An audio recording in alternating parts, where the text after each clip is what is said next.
Thanks for that, Daniel. Well, preparations are underway to lay to rest LeFlore County Deputy Thomas LeMay. That will be tomorrow. But right now, community members are honoring his legacy. 5 News reporter Claire Everbach joining us with more on this once again. Good morning, Claire. Good morning, Joe. Good morning, Tiffany. Deputy LeMay's vehicle is right behind me here on the courthouse lawn in Poto. We were here yesterday morning as well and showed you the amount of items that people have left, and it's pretty much doubled since yesterday. Obviously, there are so many people in this community who loved Deputy LeMay, and that certainly shows in the amount of items that are here with flags, notes, wreaths, and all sorts of ways that they're honoring his sacrifice and his service. Friends of Deputy LeMay tell us that anytime they called him for help, he showed up.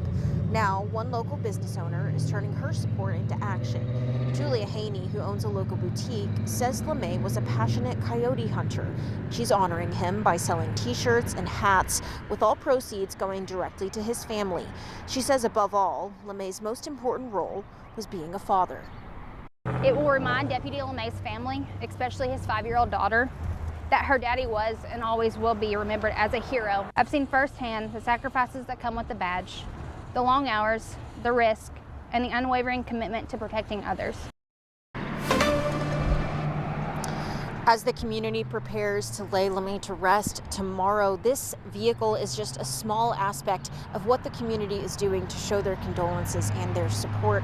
There are also several handwritten notes right here on this vehicle that we've gotten a chance to read that profusely thank Deputy LeMay for his service, sacrifice, and emphasize that what he did for this community will never be forgotten. Live in LeFlore County, covering news where you live, Claire Everbach, 5 News. Thanks for that, Claire. Well, preparations are underway to lay Deputy LeMay to rest. Today, viewing will start at 9 a.m. at Dowden Roberts Funeral Home in Heavener. LeMay's funeral is at 2 p.m. tomorrow at the Heavener High School gym, where the schools will transition to virtual for the day. Those with the sheriff's office will serve as pallbearers, and the law enforcement community serving as honorary pallbearers. Following the service, LeMay will be laid to rest at Muse Cemetery in South LeFlore County. Well, the man accused of killing Deputy LeMay and shooting and injuring the Worcester police chief has been moved to Sequoyah County, though he has not yet been formally charged. Meanwhile, from Heavener to Poto and beyond state lines, tributes continue to pour in for Deputy LeMay. Friends, family, and fellow officers say he was known for putting others first, a natural servant who made an impact far beyond his badge. I mean, we all sign up for this job knowing that that is the ultimate sacrifice, and we're all willing to take it. But when it does come, when it's somebody that's as close to this, it just don't seem real. It still don't seem real to me. Now, his funeral, LeMay's funeral on Thursday, is open to the public, and law enforcement from across the region is encouraged to attend. Meanwhile, we've learned the other officer injured in the shooting, Worcester Police Chief Andy Thompson, is back home and recovering. Well, the Fayetteville Farmers Market is officially expanding. But without vendors being able to sell alcohol, Fayetteville City Council approved the expansion plans on Tuesday. The market will now run 2 months longer, from March until Christmas, which will also add hours to Tuesday nights and expand a block east there on Mountain Street. Vendors selling alcohol was also proposed, but council members amended the rule based on feedback from stakeholders and concerns the whole measure would not pass. The new rules go into effect right away. The council also changing the city ordinance regarding residential sewer damage claims. We've been telling you about one resident who faced damages above the $100,000 city compensation limit. The city can now hand out payments more than that as long as an insurance adjuster recommends it and the council unanimously approves.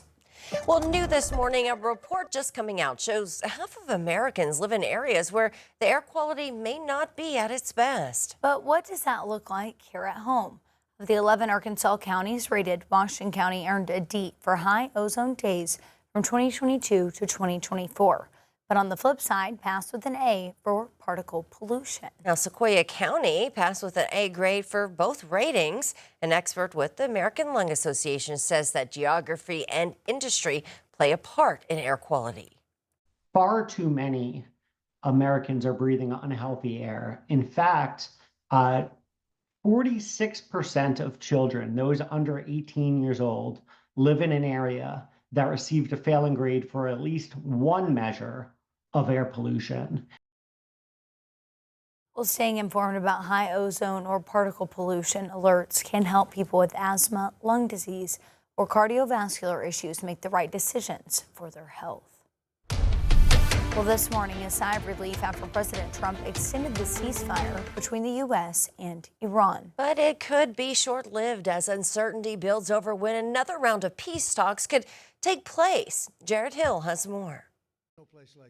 New uncertainty about the war with Iran after President Trump announced he was extending the fragile ceasefire, calling Iran's government seriously fractured, adding Pakistan asked him to hold our attack until Iran can come up with a unified proposal. I expect to be bombing. The president sent mixed messaging on CNBC hours earlier Tuesday morning, threatening more attacks if Iran didn't come back to the negotiating table. I think we're in a very strong negotiating position. Democrats on Capitol Hill slammed the president's approach. Everyone seems to think that Trump has some sort of mad genius to what he's doing. Seems to me like he's just an arrogant egotist popping off in ways that aren't well thought out. Vice President J.D. Vance's trip to Islamabad is on hold, with Iran not committing to another round of talks. At issue, the U.S. military's blockade of the Strait of Hormuz, which Iran has called an act of war and thus a violation of the ceasefire. The president has vowed not to open the strait until there's a final deal.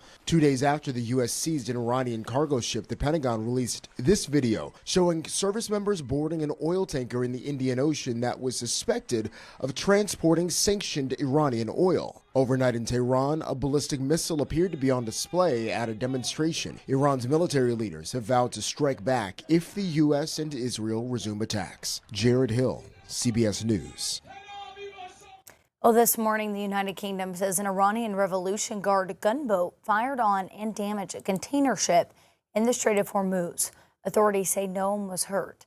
In a second attack, a cargo ship said that it was also fired upon, though the vessel sustained no damage.